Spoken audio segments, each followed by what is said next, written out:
Hi, my name is Lucky. This is the first episode in an experimental series I'm starting called the Exciting Flutter Show. If you've followed the Flutter YouTube channel for a while, you probably know where I got the idea for this show. In this show, we'll be delving into some common concepts in Flutter and Dart, and also the lesser known ones. We'll be exploring the features and the capabilities that they provide and sharing the spoils, I call them spoils, from this exploration so we can find new and better ways to implement certain features in our Flutter applications. In this first episode, we'll be exploring two classes that are used in text editing: the UndoHistoryController and the TextEditingController. The UndoHistoryController is probably unheard of by so many people, and that's because it's a recent addition to Flutter 3.0. It's a very recent addition, not so new, shipped a year ago. And the text editing controller, I think for the undo history controller, it's obvious what this allows us to do. Basically allows undo and redo operations on text inputs that you type into your text field. And for the text editing controller, I don't think it's clear, or you can guess what spoils I'm going to share that you can achieve with the text editing controller, but I'll leave that to you to guess. It's something that will come in the later part of the video, so you can just lock down your guesses and wait to see if you are right. So let's dive right into it. We'll start with the undo history controller, and I'll show you how you can use this controller to enable undo and redo operations on your text inputs. Here we have a simple Flutter app. It's a material app, and the home is this stateful widget called my home page, which returns a scaffold, it's an app bar, a column, and a text field inside, which is exactly what you see to the right. And we also have some styles here that are not in use, but we'll get to them shortly. So the first thing that we are going to add here is the undo history controller. But before we do that, it's important to know that to use this feature, you have to update your XDK constraints. You need to update the upper bound to at least 3.0.0. Here I have it set to 3.0.3. All right, that said, now you can, if you take a look at the properties of the text field, you see this undo controller, which is of type undo history controller. And so we're going to create this controller and pass it down to our text field. If your constraint is set to something lower than 3.0.0, then you won't see this option in your text field. Okay, so I'm going to create an undo controller.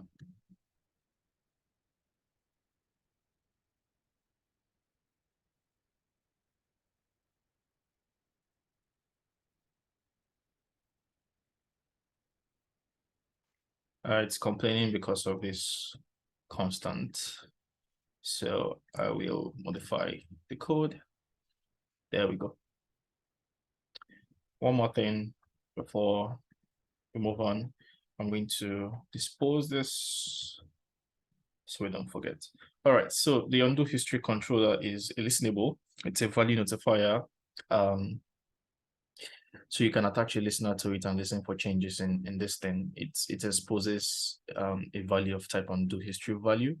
And this is what tells you whether you can undo or redo changes in your text field.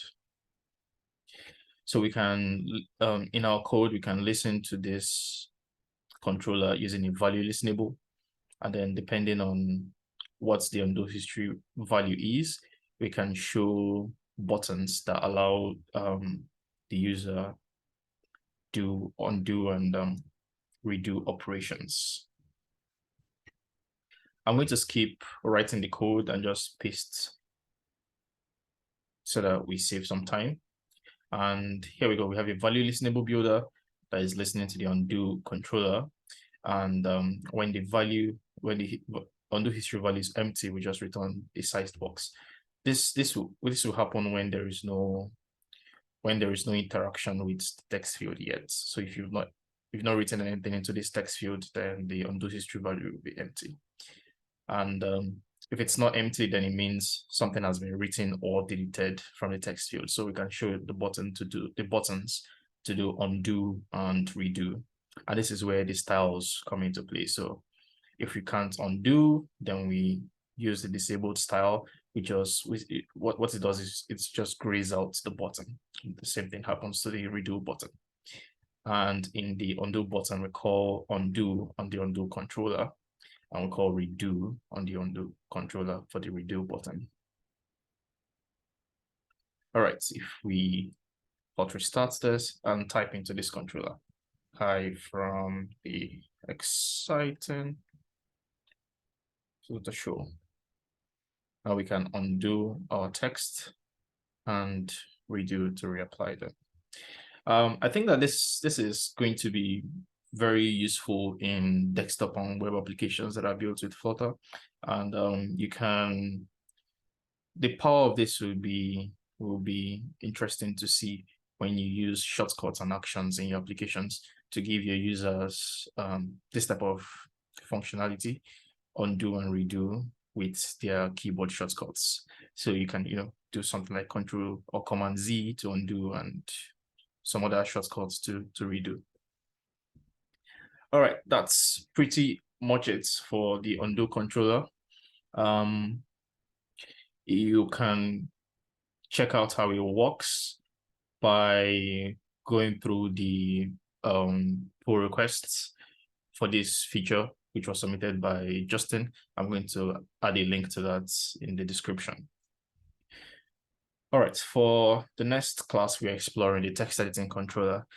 Now it's time for you to pull out your guesses and see whether you were right. And if you did not guess, that's just fine. Something that we're going to do with the text editing controller is different from just listening to the value of the text in your text field, which is what we use text editing controller to do primarily in our Flutter apps. Because binding a text editing controller to a text field allows you to get notifications of when that text value changes in your text field. So when the user types in additional characters or deletes some characters from the text field, your text editing controller sends some notifications to the attached listeners, right? But there's something additional that the text editing controller does. There's an extra feature that it does, and it's really hard to spot except you read the code for the text editing controller. And even when you do, it just sits there in front of you and you're wondering what really is this. I'll tell you how I really found this and came to appreciate it, and how it will make sense to you when you see what I'm about to share. But I'm going to define a text editing controller and walk you through just a brief journey of how I found this.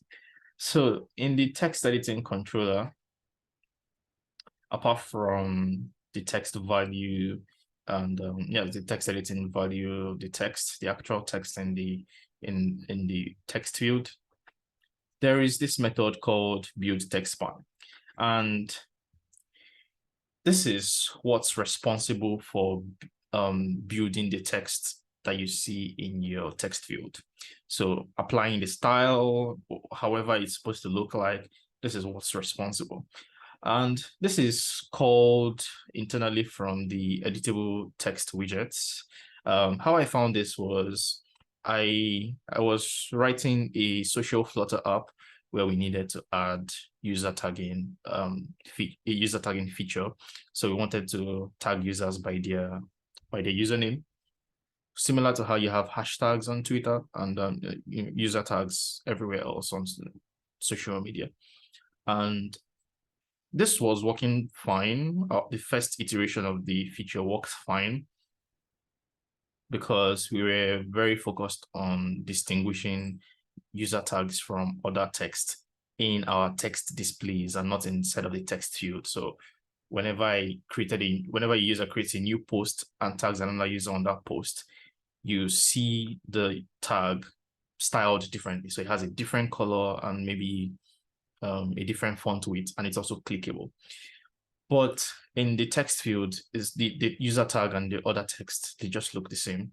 And it's problematic from a user experience standpoint a little bit, because some users would like to see that distinction, that visual distinction. And this also happens in other apps already. So we just had to ship it in our product. So to do that, I just started going through the code for, first of all, the text field. And then I discovered, so the text field returns an editable text. And I started reading through the lines of the editable text widget. And 4,000 lines in, I'm actually going to scroll down here and show you. It is somewhere 4,000 lines deep into this. I read this code base. It was hell. Hold on now, I'm going to find it. Nah.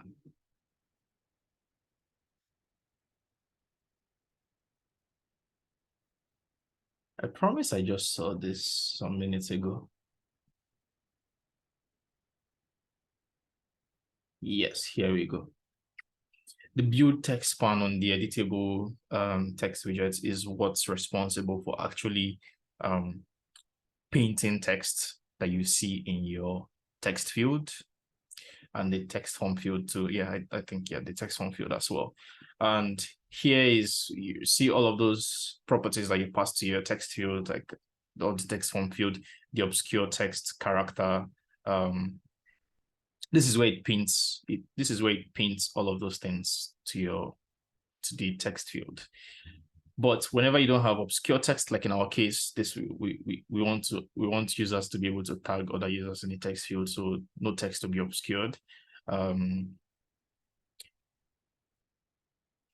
Whenever you don't have any of that, and when you don't have spell check suggestions from your operating system going on, this editable text widget delegates the painting of the text in your text field to the controller.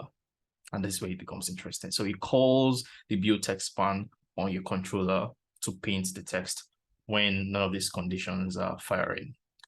And we don't care about any of these conditions in our use case for when you want to add user tags or hashtags, for instance. So what this meant was, instead of my initial approach was to learn how the editable text widget works, so that I can write a custom one and pass multiple styles to it, so there's just not one style to it. But when I found this out, I realized I did not have to re-engineer all of this thousands of lines of code. I only had to create a custom text editing controller and modify this build text span, because the text editing controller also holds the text value. So since it's going to return that, since it's going to be in charge of painting the text based on the text value that it contains in it, I can do some pattern matching on that text value to figure out if the text is a tag and style it differently. And if it isn't, it just uses the default style that is passed down to it by the editable text. All right. So what we're going to do here is we're going to do a very simple stripped down demo that's similar to the user tagging. You can extend this to do user tagging in your applications or hashtags in your applications. But here I'm just going to create a simple regular expression pattern to watch out for the word Flutter. This is going to be case sensitive as well. And whenever we find this in our text field, we want to style it differently. We want it to be blue and bold. So that's what we want to do. So for that, we create a custom editing controller class, and this will extend the text editing controller. And up here, where we created this controller, we can just make it custom editing controller instead of text editing controller. And don't forget to dispose this. So we pass the controller to the text field. And we're actually done with the widgets. We can focus on adding functionality to this controller. So here we've not done anything special. We just created a custom editing controller. Nothing changes here. Our text field behaves the same way. So to be able to modify the behavior of this text editing controller, what we want to modify actually is this method build text span. This is what we want to modify. So here I'm going to override this. This is responsible for painting the text that you see in your text field when the text is not obscured and there is no composition or spell checks going on, or spelling suggestions rather going on. Right, so we're going to modify this and return, do some pattern matching, find the text Flutter, style it differently, and paint the text in our text editing, in our text field. We only want to do this when we are not composing, when this text field is not composing. So we don't want to mess with any of this logic. We just stay right here. So to do this, I'm going to create a pattern with regular expressions.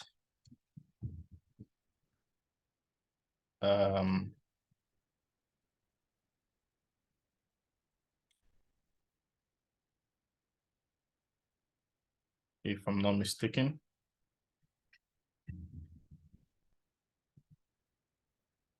And then I'm going to create a custom style.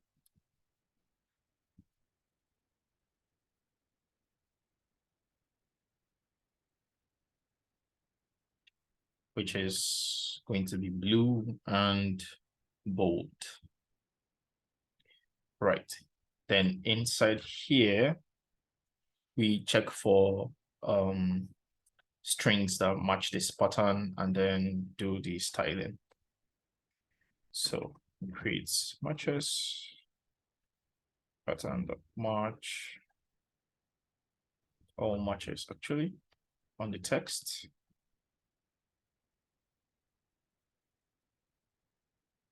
And if this isn't empty, then what we want to do is create a list of text spans. The purpose of creating that list of text spans is so that we can go through all of the matches and then put them with the appropriate style, with the custom style in the list of text spans, but then also add the text in between those matches. For instance, here I type hi Flutterverse. Welcome to the Exciting Flutter Show. There are just two places where the text Flutter in our pattern shows up here, but there are other texts before and after those matches, right? So we want to also add this text that appear before and this text that appear after to our list of text spans, so that we don't leave anyone behind while we are painting the matches. All right, so we have a list of text span. Again, I'm just going to copy this. The reason why we have a child here already is we want to grab the substring of this text, we're assuming, so it's actually not an assumption, but that if we have a match, the first match, anyway it is, we want to grab the text, the whole blob of text before that first match and put it into our text span before we start iterating on the matches, right? Because when we start iterating on the matches, we add the match which is the text flutter with the custom style, and then we add the other text between that current match and the next one, if any, with the default style. So here we're going to take a first step and add any substring of that text before the first match with the default style before we start adding our matches into it. All right, so actually we should be doing this inside of this if condition, right? And then we iterate over our matches. So we grab the first match and we add that match to our list of text spans and apply the style. We merge the custom style with the default style. So what this will do is grab the properties, the additional properties that are specified in this text style, and just do a kind of copy with type operation with the default style, right? So the effect of this would mean that the Flutter text will be blue and bold, which is what this text style is defined as. Right. And after adding this, we want to also add the text in between the matches. That's if we have multiple matches in our sentence or the text in our text field, and the text after the match if we don't have multiple matches or if that's the last match. And what that code looks like is this. So we check to see if we are at the end of the match. If this is the last match in the list, if this is not the last match in the list, then we want to add the text substring from where the current match ends. That's the index where the current match ends to where the next match starts. So in this case, it will be all of the text between this all the way here. And we want to give it the default style. So we're not specifying any style here. So it takes the default style. Otherwise, if this is the last match in our list, then we just want to grab substring from where that match ends to the end of the last index in the text. So that would be something like going from here all the way to here. And that's what this is. And after we're done with this, we want to return text span with style and the children. That's a list of text spans that we've created. And instantly, yeah, we see this change. We see that every text flutter here is styled differently, while the rest have their default style. We can add more text to this and see. Okay.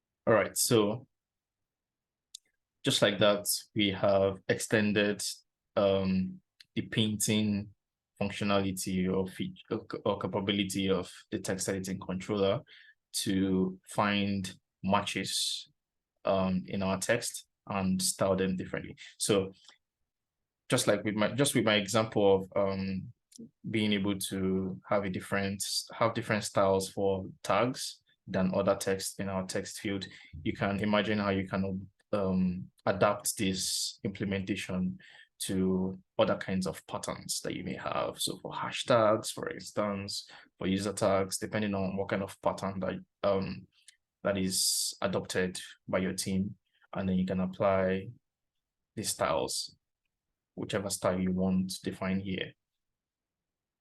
And yeah, they are painted accordingly in your text field. All right, yeah, that's everything I have for this first episode. I hope that you enjoyed it and you found this to actually be spoils. Yeah, catch you in the next one. Bye.